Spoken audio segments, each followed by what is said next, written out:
So let's close the navigator panel by clicking the X in the top right corner here, and double-click the hand tool that will fit the spread or the document in the window.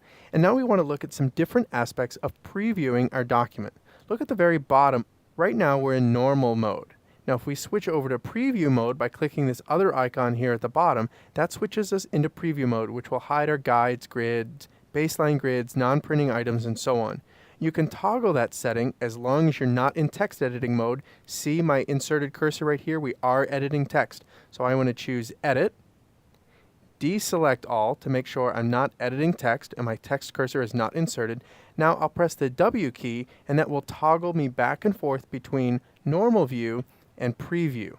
Now preview also has some other options including bleed, and we can see that we're using that here on the left and the top. We also have a slug view. So if this document had a slug area frequently placed on the bottom here, we could see that as well.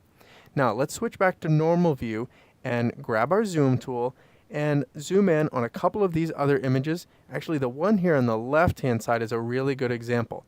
Right now we're seeing this as kind of a chunky preview.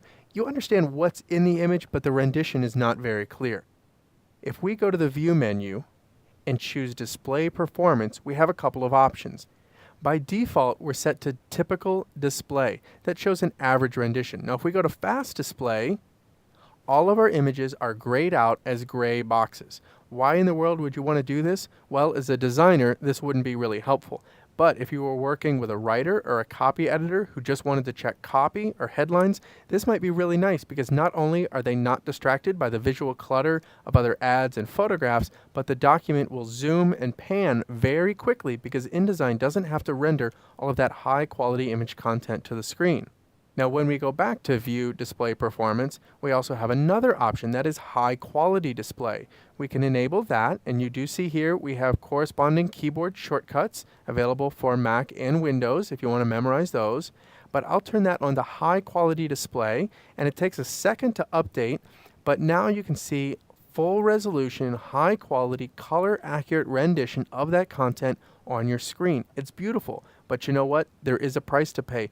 This document is going to zoom and scroll and pan slower because InDesign is having to do a lot of work. Now, really the hybrid solution here is go to the View menu, go to Display Performance, and leave this on typical display. Because the issue here is when you change this preference with the document open, it's actually changing the setting for every image throughout the entire document. So if you were working on a full publication or a long chapter, that would be a lot of images that are being rendered to screen. This option right here, Allow Object Level Display Settings, is turned on by default, and you should leave it that way. The reason is I'll set this back to typical display, select just this one image, and now I'll right-click or control-click if you have a single button mouse on a Macintosh.